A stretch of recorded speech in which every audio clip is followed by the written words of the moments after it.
Welcome back to the channel. This is Kavya Agarwal. तो आ जाओ, करने वाले हैं हम लोग अकाउंटेंसी के पीवाईक्यूज फॉर सीयूईटी की प्रिपरेशन। 2023 का ये एक पेपर है, इसको स्टार्ट करते हैं और देखते हैं सारे के सारे क्वेश्चंस। आओ, सबसे पहले फर्स्ट क्वेश्चन है हमारे पास। Question number 1 is on dissolution of a firm A and B, Mrs A's loan will be transferred to. तो अगर फॉर्म डिसॉल्व हो रही है, मिसेज ए का लोन है यानी कि ये आउटसाइडर का लोन है, तो इसको हम लोग ट्रांसफर करते हैं रियलाइजेशन अकाउंट के अंदर। ठीक है, रियलाइजेशन अकाउंट में, क्योंकि मिसेज बोला है ना, मतलब कि पार्टनर के अलावा किसी ने अगर लोन दिया है तो वो इसी में आएगा, रियलाइजेशन अकाउंट में। ठीक है। अच्छा, इसके बाद rearrange the following items of equity and liabilities head of balance sheet in an order as prescribed in companies act. तो कंपनीज एक्ट के अकॉर्डिंग बैलेंस शीट में किस तरह से अरेंज होते हैं वो आपको यहाँ पे अरेंज करना है। सो देखो, सबसे पहले हमारे पास शेयर होल्डर फंड आते हैं। ठीक है, सबसे पहले शेयर होल्डर फंड होता है। उसके बाद हेड आता है share application money pending allotment, option C. Then उसके बाद नॉन करंट लाइबिलिटीज आती हैं और लास्ट में करंट लाइबिलिटीज आती हैं। तो B C D A, option number 1, B C D A. ठीक है। अच्छा, इसके बाद कंप्यूटराइज्ड अकाउंटिंग का भी क्वेश्चन है, बट उसको भी मैं स्किप कर रही हूँ। अभी हम लोग को जो मेरा हमारा मेन अकाउंटेंसी है उसको हम कवर करेंगे। ठीक है। अच्छा, इसके बाद A and A B C are partner sharing profits and losses in 432। B retire हो रहा है एंड गुडविल गिवन है 1,08,000। ए और सी ने डिसाइड किया है कि फ्यूचर में इनकी रेशो होगी 5:3। हमें अब एंट्री बतानी क्या होगी। तो देखो, जब भी पार्टनर रिटायर होता है तो गुडविल की एंट्री होती है gaining to sacrificing partners capital account. ठीक है, तो यहाँ पे हमें गेन और सेक्रीफाइस निकालना पड़ेगा, है ना। ओल्ड रेशो गिवन है, न्यू रेशो गिवन है, तो सबसे पहले हम लोग गेन और सेक्रीफाइस निकालेंगे। तो गेन और सेक्रीफाइस निकालने के लिए मुझे चाहिए थोड़ा स्पेस। तो देखो, ए का ओल्ड शेयर है 4/9 और न्यू शेयर है 5/8, 5/8। ठीक है, तो ये आएगा 72, 8 4 32, 9 5 45। ठीक है, तो कितना आएगा ये, -21/72। तो ए तो कर रहा है गेन। ठीक है, इसी तरह से सी का निकाल दो। सी का ओल्ड शेयर था 2/9, 2/9 -3/8, तो ये आएगा 72, 8 2 16, 9 3 27, तो -11/72 का गेन हो गया सी का। ठीक है, और हमें फर्म की गुडविल गिवन है 1,08,000। तो बी रिटायर हो रहा है, तो बी का शेयर ऑफ गुडविल कितना आएगा। बी का शेयर आएगा 1,08,000 मल्टीप्लाई, बी का शेयर था 3/9, तो ये कितना आएगा, 1,08,000 इंटू 3/9 इज 36,000। बी का शेयर है। ठीक है, 36,000। हम्म, तो ये इसमें आंसर क्या बनेगा। तो देखो, बी का शेयर ऑफ गुडविल आ गया 36,000। इसको हम लोग डिवाइड करेंगे। एक सेकंड, यहाँ पे 24 नहीं आएगा, यहाँ पे 32 आएगा। ये 32 होगा, 32 -45 आएगा 13। 13:11 में हम लोग इसको डिवाइड कर देंगे। तो 13/24 ए का, 11/24 सी का। ठीक है, तो 36,000 का 13/24 आएगा 19,500 और 16,500। तो एंट्री बनेगी ए और सी डेबिट टू बीस कैपिटल 36,000। ठीक है, तो इसका आंसर ऑप्शन डी है। ये जो इसमें है ये गलत दिया हुआ है, यहाँ पे ये नहीं आएगा, बस इतनी एंट्री बनेगी। A's capital 1950 and 500, C's capital 16,500 और B का कैपिटल 36,000। ठीक है, चलो, इसके बाद अगला क्वेश्चन है ये वाला। Identify the option of which cash and cash equivalent comprises as per AS3 in addition to cash in hand from the following। सो हमें यहाँ पे बताना है कि अकाउंटिंग स्टैंडर्ड 3 के according cash and cash equivalent में कौन सा पॉइंट आएगा। कैश इन हैंड आता है, उसके अलावा हमारे पास डिमांड डिपॉजिट्स जो है वो भी कैश एंड कैश इक्विवेलेंट का ही पार्ट होता है। ठीक है, डिमांड डिपॉजिट्स, ओके, क्योंकि बहुत इक्वल टू कैश होता है, राइट। अच्छा, इसके बाद नेक्स्ट है क्वेश्चन नंबर 6। दिया है अवतार limited invited application for 80,000 shares of 10 each payable 5 on application, 3 on allotment and 2 on call. Public ने अप्लाई किया है 2,50,000 शेयर्स के लिए, out of which application for 30,000 shares were rejected. तो 250 के लिए एप्लीकेशन आया जिसमें से 30,000 का तो रिजेक्ट कर दिया। And remaining are allotted on pro rata basis. तो अगर 250 में से 30,000 रिजेक्ट हो गए तो 2,20,000 वालों को हमने 80,000 शेयर्स अलॉट किए होंगे। ठीक है। एक्सेस एप्लीकेशन मनी जो है एडजस्ट करना है अगेंस्ट अलॉटमेंट ओनली। हमें डिटरमाइन करना है the amount to be refunded at the time of allotment. Allotment के टाइम पे हम कितना पैसा रिफंड करेंगे वो हमें यहाँ पे निकालना है। सो देखो बहुत ही सिंपल चीज है। हमें पता है कि 250 के लिए एप्लीकेशन आया जिसमें 30,000 तुम रिजेक्ट कर चुके, तो मतलब 2,20,000 शेयर्स हैं जिनको हमें 80,000 अलॉट करने हैं। राइट। सो तो हमारे पास सीन क्या बना है।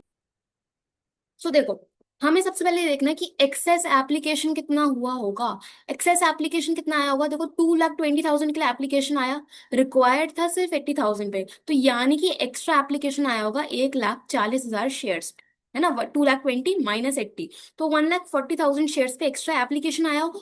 और एप्लीकेशन का अमाउंट बोला है 5 रुपए, तो 5 से मल्टीप्लाई कर दो।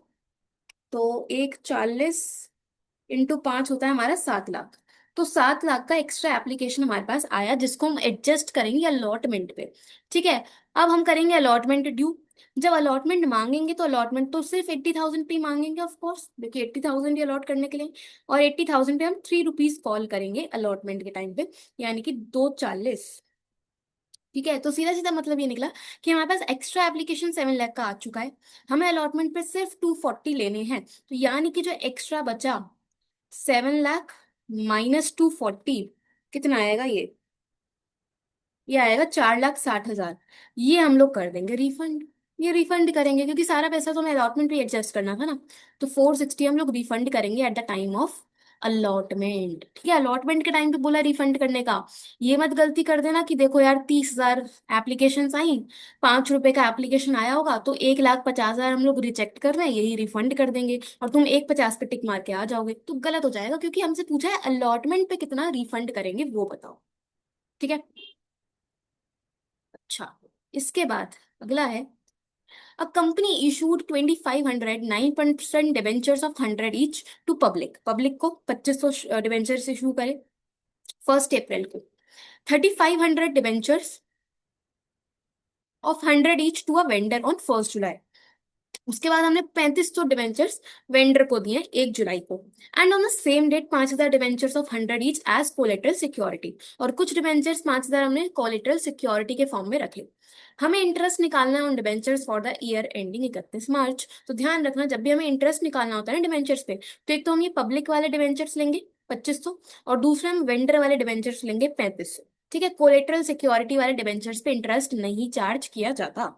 तो हमारे पास देखो 2,500 है, तो 2,500 डिवेंचर्स, 100 का एक डिवेंचर है और 9% इसका रेट है। 9% 1 अप्रैल को है तो पूरे साल का लगाओगे, ये निकालो। उसके बाद 3,500 हम वेंडर को दे रहे हैं, तो 3,500 डिवेंचर्स, 100 का एक है, रेट है 8%, और इशू हो रहे हैं 1 जुलाई को। तो 1 जुलाई से 31 मार्च यहाँ पे बैठेंगे 9 मंथ्स। तो ये आप निकालोगे। ठीक है। तो ये आएगा 2,500 इंटू 100 मल्टीप्लाई 9%, ये आएगा 22,500। ठीक है। और 3,500 into 100 multiply 8% for 9 months is 2,100 तो ये बनेगा टोटल 43,500। 43,500 option C. ठीक है। डन। राइट। तो थोड़ा बहुत कैलकुलेशन तो करना ही पड़ेगा। Which of the following are facts about dissolution of a partnership firm. Firm का डिसोल्यूशन बोला है, जब भी फर्म डिसॉल्व होती है तो business of the firm is closed. Yes. Assets are sold and liabilities are paid off. Yes. A firm can be dissolved by the court's order. बिल्कुल court के ऑर्डर से भी रिजॉल्व कर सकते हैं। Books of account are closed. Yes. Economic relationship between the partners continues though in a changed firm. Partners के बीच में जो रिलेशन है क्या वो कॉन्टिन्यूसली चलता रहता है? नहीं। फर्म बंद हो गई तो पार्टनर्स के बीच में रिलेशन भी खत्म। सो A B C D हमारे यहाँ पे पॉइंट्स बनेंगे, A B C D option 1। ठीक है। अच्छा, इसके बाद नेक्स्ट है, identify the sub head under which debenture redemption reserve is shown in the balance sheet. Balance sheet में डिबेंचर रिडम्पशन रिजर्व हम कहाँ शो करेंगे? तो बहुत ही सीधी सीधी बात है, रिजर्व है तो रिजर्व एंड सरप्लस में ही डालोगे, है ना, रिजर्व एंड सरप्लस में ही डालोगे। ओके। देन नेक्स्ट है, अगला क्वेश्चन है हमारे पास, security premium reserve can be use for the following purpose. तो एसपीआर किस किस पर्पस में यूज हो सकता है? Issue fully paid bonus shares में यूज होगा। प्रीलिमिनरी एक्सपेंसेस को राइट ऑफ करने में भी हम यूज कर सकते हैं। प्रीमियम पे करने में भी यूज कर सकते हैं ऑन रिडम्पशन, बिल्कुल। टू डिस्ट्रीब्यूट एज डिविडेंड, क्या हम डिविडेंड के फॉर्म में दे सकते हैं? नहीं। क्या हम कंपनी के लॉसेस को राइट ऑफ करने में यूज कर सकते हैं? नहीं। तो बस ऑप्शन ए बी सी यहाँ पे करेक्ट है, A B C, option number C. ठीक है। इसके बाद calls in advance is shown as, calls in advance, company को एडवांस में पैसा अगर मिल गया है तो वो कंपनी के लिए हो गई एक लाइबिलिटी। तो यानी कि हम इसको दिखाएंगे करंट लाइबिलिटी में, current liability, other current liability में आता है। ठीक है। अच्छा, identify the tool, identify the tool of financial statement analysis that represent a relationship between two accounting figures. कौन सा टूल है जिसमें हम रिलेशनशिप एस्टैब्लिश करते हैं दो अकाउंटिंग फिगर्स के बीच में? जब भी रिलेशनशिप की बात होगी ना, मेरी बात ध्यान से सुन लो, जब भी रिलेशनशिप की बात होगी तो हम बात करेंगे रेशियो एनालिसिस की, है ना। करंट रेशियो पढ़ते हैं तो करंट एसेट्स और करंट लाइबिलिटी के बीच का रिलेशन चेक करते हैं।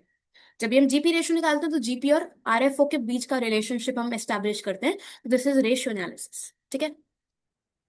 अच्छा, current ratio of a firm is 3:1। Current ratio given है 3:1। Identify how the payment of current liability will affect it. तो अब आप इसमें अज्यूम कर लो कि करंट रेशियो है current assets upon current liability, 3:1 है, यानी कि ले लो सपोज 30,000 और 10,000। अगर मैं करंट लाइबिलिटी की पेमेंट करती हूँ तो ऑफकोर्स कैश में करूंगी। तो करंट एसेट सपोज कम हो रहा है 1,000 रुपए से, और करंट लाइबिलिटी की पेमेंट करोगे तो लाइबिलिटी भी 1,000 से ही कम हो जाएगी। तो ये बन गया आपके पास 29,000 अपॉन 19,000, 29,000 अपॉन 19,000, ये आएगा हमारे पास। नहीं, मैंने कुछ गलती करी क्या? तो मेरी कैलकुलेशन इतनी लाजवाब हो चुकी है, मैं क्या ही बोलूँ। 19 कहाँ से आ गया, 9 आएगा। 29,000 अपॉन 9,000 होगा ये। 3:2, 3:2 3.2 की रेशो बन गई है, सॉरी 3.2 की। तो देखो पहले 3 था, अब 3.2 हो गया, तो रेशो इंप्रूव हो गई क्या?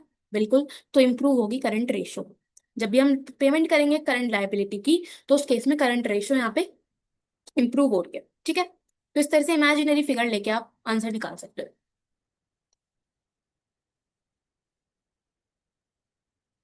इसके बाद बोला है in the absence of partnership deed, partnership deed अगर नहीं है तो partners are allowed interest on capital 6% per annum. No, बल्कि इंटरेस्ट ऑन कैपिटल तो मिलता ही नहीं है जब डीड ना हो तो। Partners are allowed interest on loan advanced by them 6% per annum. Partner को इंटरेस्ट 6% से मिलेगा उसके लोन पे। Yes. Partners are allowed salary if they are working partners. क्या पार्टनर को सैलरी मिलती है जब डीड ही ना हो तो? नहीं मिलती यार, नहीं मिलती। Profits are shared according to capital ratio. नहीं। Profits are shared according to in equal ratio. Yes. Profit जो है वो इक्वली डिवाइड होते हैं अगर डीड नहीं है तो बी और ई यहाँ पे करेक्ट है, ऑप्शन नंबर सी। ठीक है। इसके बाद ये वाला हमारा सिलेबस में नहीं है। अच्छा, इसके बाद ये वाला देखो, तो जो चीजें रेलिवेंट हैं सिलेबस में हम वही करेंगे, फालतू चीजें करके कोई फायदा नहीं। Which of the following are facts related to cash flow from operating activity and investing activity? तो इन्वेस्टिंग और ऑपरेटिंग का पॉइंट यहाँ पे आपको बताना है। दिया है receipt from interest and dividend will lead to cash inflow under operating activity. अगर आपको इंटरेस्ट रिसीव हो रहा है, डिविडेंड रिसीव हो रहा है, तो क्या वो ऑपरेटिंग में आता है? नहीं आता। इंटरेस्ट रिसीव, डिविडेंड रिसीव, ये सब इन्वेस्टिंग में आते हैं, तो ये तो गलत है। Receipt from royalty fees etcetera are cash inflow under operating. Yes. Normal income है, ऑपरेटिंग में आएंगी। Payment of employee benefit expense are cash outflow under operating. Yes, employee benefit expense operating में माइनस होता है। Purchase, payment of for purchase of plant leads to cash outflow under investing. अगर आपने कोई plant purchase किया तो of course आपके पास से आउटफ्लो होगा, इन्वेस्टिंग में ही आएगा। ये भी सही है। Payment of taxes are considered as cash outflow under financing. No, taxes तो ऑपरेटिंग में आते हैं। ठीक है। तो बी सी और डी हमारे यहाँ पे पॉइंट्स करेक्ट हैं, बी सी और डी, ऑप्शन नंबर बी। ठीक है जी, इतना समझ आ रहा होगा आपको, राइट। अच्छा, उसके बाद identify the expense that is considered finance cost for a firm. Finance cost में कौन सा पॉइंट आएगा? देखो सेलिंग एक्सपेंसेस फाइनेंस में नहीं आते, एडमिनिस्ट्रेटिव भी नहीं आते, डिविडेंड भी नहीं आता। इंटरेस्ट जो है हमारा लोन पे जो इंटरेस्ट होता है वो फाइनेंस कॉस्ट का पार्ट होता है। ठीक है जी, डी ऑप्शन। Okay, done. इसके बाद नेक्स्ट है with the help of the following information of a company calculate cash flow from financing activity. तो कैश फ्लो फ्रॉम फाइनेंसिंग निकालना है। प्रीवियस ईयर 2016 और 2017 का आपको डेटा गिवन है, लॉन्ग टर्म लोन्स। ठीक है, तो स्टार्टिंग में लोन 2 लाख का था, एंड में 250 का हो गया। During the year the company repaid a loan of 1 lakh, और साल के बीच में कंपनी ने 1 लाख का लोन रीपे भी किया था। तो मतलब क्या है कि स्टार्टिंग में 2 लाख का लोन था, ठीक है, एंड में जाके 250 बचा, और हमने यहाँ पे रीपे कराए 1 लाख। 1 लाख रीपे भी कराए। अब कुछ सोचो, 2 लाख का लोन था, 1 लाख रीपे कर दिया, तो बचा 1 लाख जो ईयर एंड पे बचना चाहिए, है ना, 1 लाख बचना चाहिए। लेकिन पॉइंट क्या हुआ, देखो मैं क्या बताना चाह रही हूँ, इधर बनाती हूँ मैं सही से। स्टार्टिंग में 2 लाख का लोन था, एंड में 250 बचा है, ठीक है, और लिखा है कि हमने साल में रीपे करा है 1 लाख, तो मैंने सपोज 1 लाख कर दिया रीपे। 1 लाख माइनस करूंगी तो फाइनेंसिंग एक्टिविटी में 1 लाख तो माइनस होगा। ठीक है, अब देखो स्टार्टिंग में 2 लाख का लोन हमने लिया, हमने 1 लाख रीपे कर दिया, तो 1 लाख बचा ना, बट एंड में तो 250 बच रहा है, मतलब कि मैंने साल के बीच में 150 का लोन और लिया होगा, है ना। 150 का लोन और लूंगी तभी तो 250 बच रहा है एंड में, तो मतलब 150 का लोन और लेंगे तो वो होगा प्लस। नेट कितना आया, नेट आ गया 50,000 का इनफ्लो। 50,000 का इनफ्लो, ठीक है। सो 50,000 का inflow, option number D. Okay, समझे क्या हुआ। नहीं भी समझ आता तो आप छोटा सा एक अकाउंट बना लेना लोन अकाउंट का। लोन लाइबिलिटी है तो ओपनिंग बैलेंस क्रेडिट में और क्लोजिंग बैलेंस डेबिट में, उसके अकॉर्डिंग कर लेना। वैसे इतना करने की जरूरत नहीं है क्योंकि एमसीक्यू में तो आपको टाइम बचाना ही है, तो ओरली करना जितना ज्यादा हो सके। ओके, मैच करना है। तो देखो इंटरेस्ट ऑन पार्टनर्स लोन जो है वो हमारा प्रॉफिट एंड लॉस अकाउंट में आता है क्योंकि चार्ज है, तो ए का तो फोर्थ, ठीक है। पर्सनल अकाउंट हमारा कैपिटल अकाउंट होगा, पर्सनल अकाउंट, ठीक है। पोजीशन स्टेटमेंट एक कंपनी की फाइनेंशियल पोजीशन शो करती है, बैलेंस शीट, ठीक।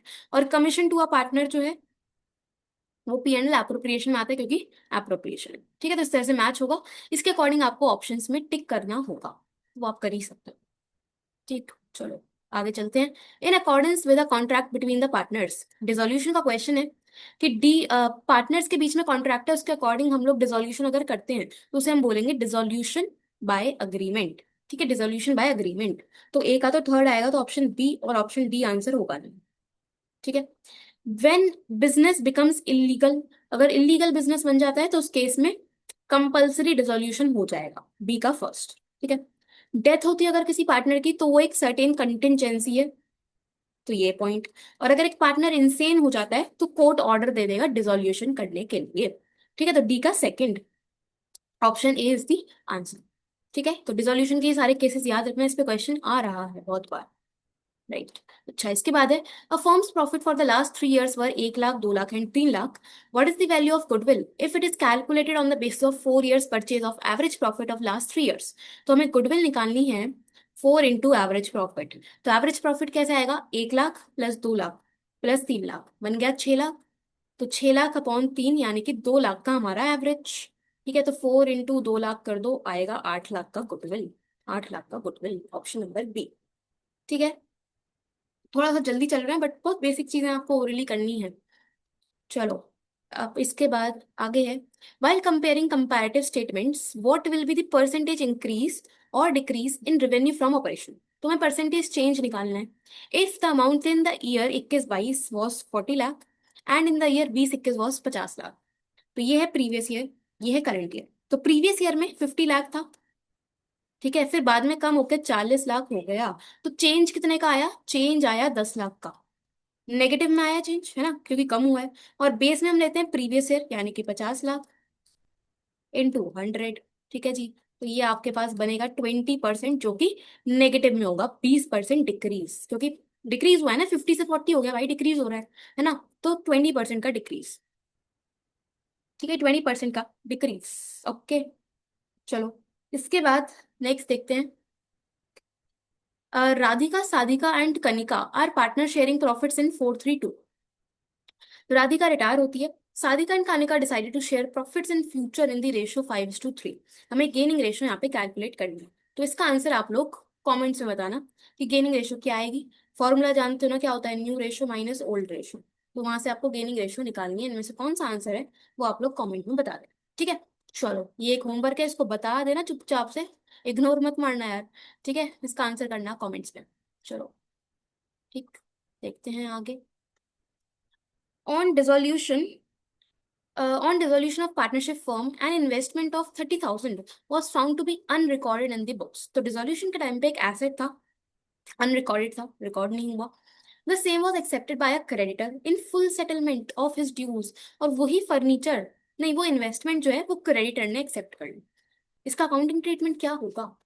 बहुत ही बेसिक है भाई, लाइबिलिटी के एक्सचेंज में एसेट जा रहा है ना, कोई ट्रीटमेंट होगा ही नहीं। तो no entry is to be recorded, कोई एंट्री नहीं होगी, क्योंकि लाइबिलिटी के बदले हम लोग अपना एसेट दे रहे हैं। ठीक है। Which is not an item of appropriation, कौन सा इनमें से अप्रोप्रिएशन नहीं है वो आपको बताना है।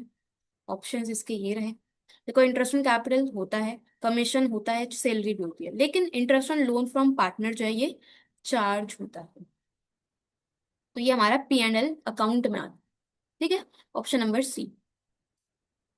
चलो उसके बाद अगला सवाल आता है आपके पास, ये वाला दिया है। Identify that account from which loss on issue of debentures can be return of when security premium reserve fall short. अगर सिक्योरिटी प्रीमियम कम पड़ जाता है तो हम डिस्काउंट को किस में से राइट ऑफ करते हैं? हम लोग राइट ऑफ करते हैं स्टेटमेंट ऑफ P&L में से। ठीक है, स्टेटमेंट ऑफ P&L में से, ऑप्शन बी। Okay done. उसके बाद है, if goodwill already exist in the book of the firm at the time of admission of a partner, then it will be dealt in the following manner. Existing goodwill है at the time of admission, तो जो भी existing goodwill होती है वो हम लोग old partners में डिवाइड कर देते हैं। Old partners debit, goodwill credit. ठीक है, तो पहला ही ऑप्शन है, old partners capital debit to goodwill. ठीक है जी, old partners debit to goodwill. अच्छा जी, इसके बाद आगे है क्वेश्चन नंबर 31। दिया है, arrange the following with regard to determination of goodwill. Hidden goodwill का केस है, तो आप कैसे हिडन गुडविल निकालते हो उसके स्टेप्स को अरेंज करना है। तो देखो, ऑप्शंस देख लेते हैं एक बारी। सबसे पहले देखो, पता चल रहा है कि ऑप्शन ए ही आना है। ठीक है, ऑप्शन ए ही आएगा सबसे पहले। ओके, तो existing partner decided to admit new partner, सबसे पहले नए पार्टनर को एडमिट करने के बारे में डिसाइड किया, ऑप्शन ए। ठीक है, इसके बाद नेक्स्ट होगा, determine new partner share in firm goodwill. हाँ, हम नए पार्टनर का शेयर डिटरमाइन करेंगे, तो ऑप्शन बी। ठीक है, फिर नए पार्टनर के बेसिस पे हम लोग फर्म की कैपिटल निकालते हैं, तो determine total capital of new firm based on new partners capital, तो डी। ठीक है, इसके बाद हम सारे ही पार्टनर के कैपिटल का टोटल करते हैं, तो determine existing capital of all partner including new partner, option C. और लास्ट में हम गुडविल डिटरमाइन करेंगे, ऑप्शन। ठीक है, सो A B D C E, A B D C E, option number B, option number B. ठीक है, ये हो गया। 32 हमारे सिलेबस में नहीं है। अब चलते हैं आगे। चलो अब निकालते हैं इसका आंसर, क्वेश्चन नंबर 33। दिया हुआ है, हमें निकालना है न्यू प्रॉफिट शेयरिंग रेशियो। दिया है, A B and C are partner sharing profits in 532। D admit हुआ है 1/6 शेयर के लिए, half of which was given by A, तो जिसमें से आधा तो ए दे रहा है और रिमेनिंग हाफ बी और सी दे रहे हैं 3:2 में।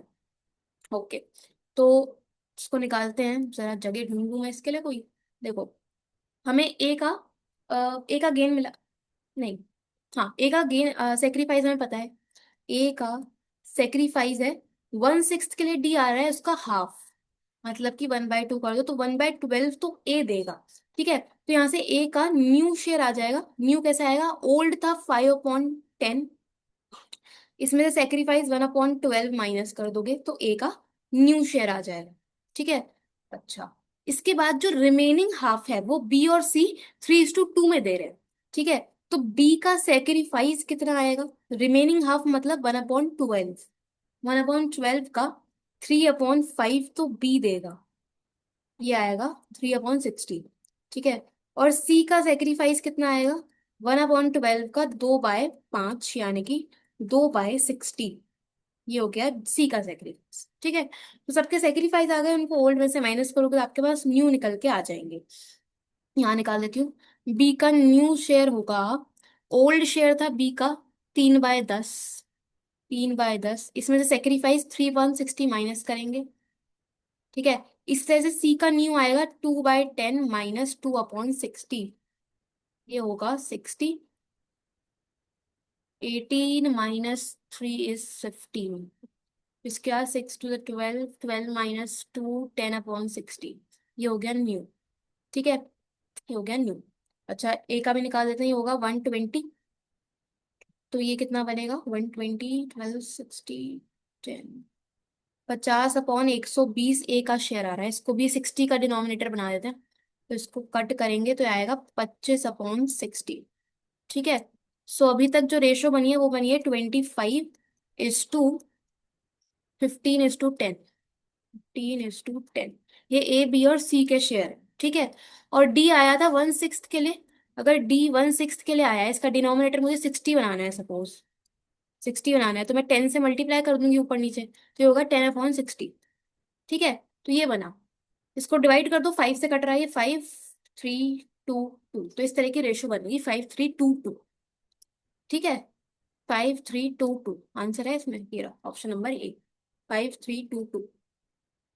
ठीक है। अच्छा, इसके बाद मैच द फॉलोइंग है गिवन है डिविडेंड सरप्लस इंटरेस्ट, और एक और है premium on redemption of debenture.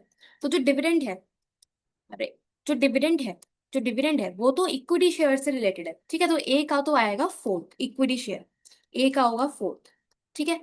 Surplus जो है वो नॉट फॉर प्रॉफिट ऑर्गेनाइजेशन में होता है, एनपीओ चैप्टर नहीं है ऑल दो आपका, बट एनपीओ होता है जो प्रॉफिट के लिए काम ही नहीं कर रहे। ठीक है। तो उनमें जो हम उसको जो जो भी वो अर्न करेंगे ना, इनफ्लो आएगा उनके पास, उसको प्रॉफिट ना बोल के सरप्लस बोलते हैं। तो बी का थर्ड, बी का थर्ड। ठीक है। सी क्या है? इंटरेस्ट, इंटरेस्ट डिबेंचर पे देते हैं, तो सी का फर्स्ट। और premium on redemption of debenture हमारा लॉस होता है, तो डी का सेकंड। ठीक है। इस तरह से अरेंज हो गया, fourth third first second, fourth third first second, option number A, option number A. ठीक है, डन। अच्छा, इसके बाद नेक्स्ट है ऑर्डर ऑफ पेमेंट का क्वेश्चन। देखो हर पेपर में आया है ऑर्डर ऑफ पेमेंट, अगर आपने पिछले वीडियोस देखे हैं तो आपको पता होगा कि ऑर्डर ऑफ पेमेंट का तो क्वेश्चन आ ही रहा है। चलो, ऑर्डर ऑफ पेमेंट आपको बताना है ऑन डिसोल्यूशन। तो डिसोल्यूशन के टाइम पे जब हम पेमेंट करते हैं तो सबसे पहले पेमेंट होती है थर्ड पार्टी को। ठीक है, सबसे पहले बी। इसके बाद paying each partner what is due to him as advance, अगर पार्टनर ने लोन दिया हुआ है फर्म को तो उसकी पेमेंट की जाती है, तो सी। देन हम पार्टनर का कैपिटल रिफंड करते हैं, ए। और लास्ट में सरप्लस को हम डिवाइड करेंगे पीएसआर में, डी। तो B C A D, option number ए।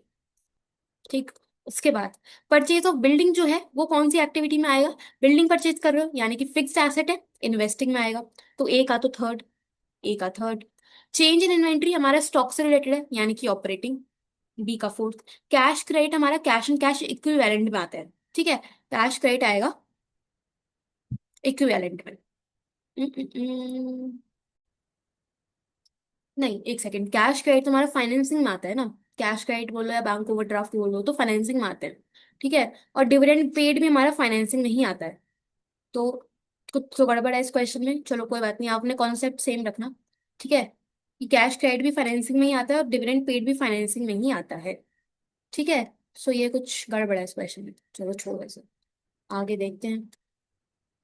इसके बाद नेक्स्ट क्वेश्चन है आपके पास, ये वाला। From the following information calculate opening inventory. Opening inventory हमें यहाँ पे निकालनी है। ओपनिंग इन्वेंट्री, ओपनिंग इन्वेंट्री देखो आरएफओ गिवन है, जीपी रेशो गिवन है। तो सबसे पहले तो मैं जीपी निकाल देती हूँ, कुछ समझ नहीं आया तो जीपी निकालो सबसे पहले। अगर रेशो 10% है, रेवेन्यू 4 लाख है, तो 4 लाख पे आप 10% जीपी अर्न कर रहे होंगे यानी कि 40,000। ठीक है। जीपी आ गया तो यहाँ से सीओजीएस भी आ जाएगा, कैसे आएगा? RFO minus GP. अगर ये रेवेन्यू फॉर ऑपरेशन 4 लाख है और जीपी 40,000 है, तो हमारे पास 360 का आ जाएगा कॉस्ट ऑफ गुड्स सोल्ड। ठीक है। ओके, अब इसके बाद आप फॉर्मूला लगाओ, COGS equal to opening stock plus purchase plus direct expense minus closing stock. ठीक है। सीओजीएस है 360, ओपनिंग इन्वेंट्री हमें निकालनी है, परचेज हमें गिवन है purchase of stock in trade 350, direct expense में आपके पास देखो कैरेज आउटवर्ड गिवन है। कैरेज आउटवर्ड हमारा डायरेक्ट एक्सपेंस नहीं होता, तो इसको नहीं लोगे। कैरेज इनवर्ड होता ना तो लेते। ठीक है, तो डायरेक्ट एक्सपेंस 0 है।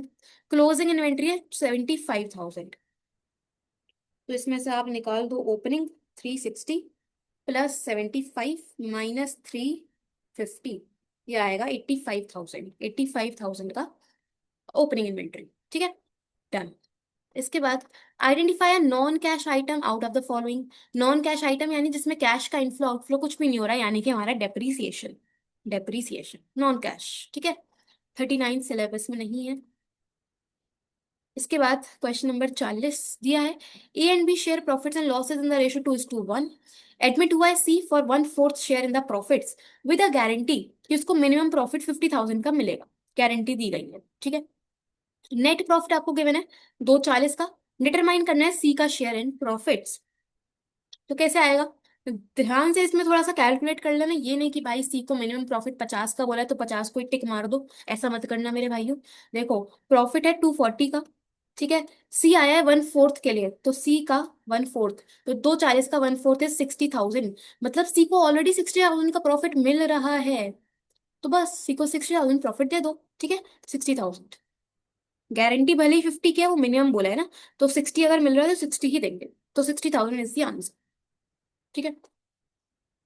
इसके बाद केस स्टडी है, ये दिया है हमें, बोला है पहले क्वेश्चन में determine the amount of interest on drawings to be charge from Hrithik. Hrithik का आईओडी हमें बताना है। तो देखो पहले पैराग्राफ में तो कुछ नहीं है, बेसिक इंट्रो दिया है दोनों के बारे में। यहाँ पे दिया है as per the agreement they will be sharing profits in the ratio 3:2। दो पार्टनर्स हैं, कौन कौन, एक तो तीशा एक ऋतिक, ओके जी, उनकी रेशियो गिवन है, और बिगिनिंग में कैपिटल्स गिवन है 60 और 40। फर्म ने अर्न किया है प्रॉफिट 30,000 का। अग्रीमेंट के अकॉर्डिंग तीशा और ऋतिक को 1,000 सैलरी मिलेगी हर महीने, और 5% interest on capital. They are also to be charge an interest of 5% per annum on their drawings. Drawings पे 5% का इंटरेस्ट चार्ज करना है, which was 12,000 for Tisha and 8,000 for the year this. तो आपको ड्रॉइंग्स के बारे में हमें ऋतिक का आईओडी बताना है। तो ऋतिक की ड्रॉइंग्स है 8,000, तो 8,000 पे कितना परसेंट बोला है, 5%। अब देखो टाइम पीरियड नहीं दिया है ड्रॉइंग्स का कि किस दिन ड्रॉ कराए, तो हम लेंगे 6 महीने के अकॉर्डिंग। तो ये आपके पास कितना आएगा, 8,000 का 5% for 6 months is 200। 200 date of drawings जब भी गिवन ना हो क्वेश्चन में, तो हम एवरेज लेकर 6 महीने का निकाल, ठीक है। अच्छा, identify the written agreement entered by Tisha and Hrithik containing terms of the agreement. तो पार्टनरशिप में जो आप रिटन अग्रीमेंट बनाते हो उसको क्या बोलते हैं, उसको बोलेंगे हम पार्टनरशिप डीड, पार्टनरशिप डीड, ठीक है। Identify the account in which salary of Tisha will be transferred when capitals are fixed. अगर कैपिटल फिक्स्ड है तो सैलरी कहाँ पे दिखाओगे, सैलरी हम लोग दिखाते हैं करंट अकाउंट में, अगर कैपिटल फिक्स्ड है तो, ठीक। Determine the share of Hrithik in divisible profit. तो डिविजिबल प्रॉफिट में ऋतिक का शेयर बताना है, इसको भी निकालते हैं, पूरा निकालना पड़ेगा इसका, पहले ये वाला कर लेते हैं। Select the amount that will be provided to Tisha as interest on her capital. Tisha का आईयूसी बताना है।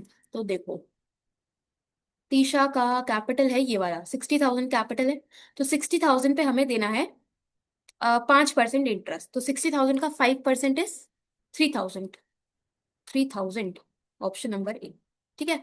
अब आ जाओ इस क्वेश्चन पे, ऋतिक का डिविजिबल प्रॉफिट में शेयर निकालना है। तो हमें क्या क्या दिया हुआ है, थोड़ा सा इसे रेज कर देती हूँ, दिख जाए तो अच्छा है। देखो दिया है हमें प्रॉफिट, सबसे पहले पीएनएल एप्रोप्रिएशन में जितनी चीजें क्रेडिट होती है उनको हम देख लेते हैं। प्रॉफिट दिया है आपको 30,000, ठीक है, प्रॉफिट है 30,000, ओके। इसमें हम प्लस करेंगे इंटरेस्ट ऑन ड्रॉइंग्स क्योंकि फर्म को मिलेगा। तो हमने एक पार्टनर ऋतिक का तो इंटरेस्ट ऑन ड्रॉइंग्स 200 रुपये निकाला था, इसी तरह से हम लोग तीशा का भी इंटरेस्ट ऑन ड्रॉइंग्स निकालेंगे, कैसे आएगा, 12,000 पे 5%, यानी कि 600 रुपये, ठीक है। और हाफ ईयर का लोगे तो यानी कि 300 रुपये, तो 300 रुपये इसका इंटरेस्ट, तो ये बन गया टोटल 30,500। इसमें से हम एप्रोप्रिएशन वाले आइटम माइनस करेंगे, जैसे कि इंटरेस्ट ऑन कैपिटल। तो 60,000 पे 5% इंटरेस्ट आएगा 3,000, इसी तरह से 40,000 पे 5% इंटरेस्ट आएगा 2,000, तो टोटल आईओसी आया हमारा 3 और 2 5,000, ठीक है। इसके बाद और क्या है आपके पास, हमें दिया है 1,000 पर मंथ सैलरी मिलेगी दोनों ही पार्टनर्स को, तो यानी कि 12,000 12,000, तो बन गया 24,000 दोनों की सैलरी, ठीक है। ये कर दो, आपके पास आएगा डिविजिबल प्रॉफिट, ये आएगा 1,500 का डिविजिबल प्रॉफिट। डिविजिबल प्रॉफिट हमसे पूछा है सिर्फ ऋतिक का शेयर, है ऋतिक का पूछा है ना, ऋतिक का शेयर बोला है, तो ऋतिक का शेयर है 2/5, तो 1500 का 2/5 होगा 600 रुपये।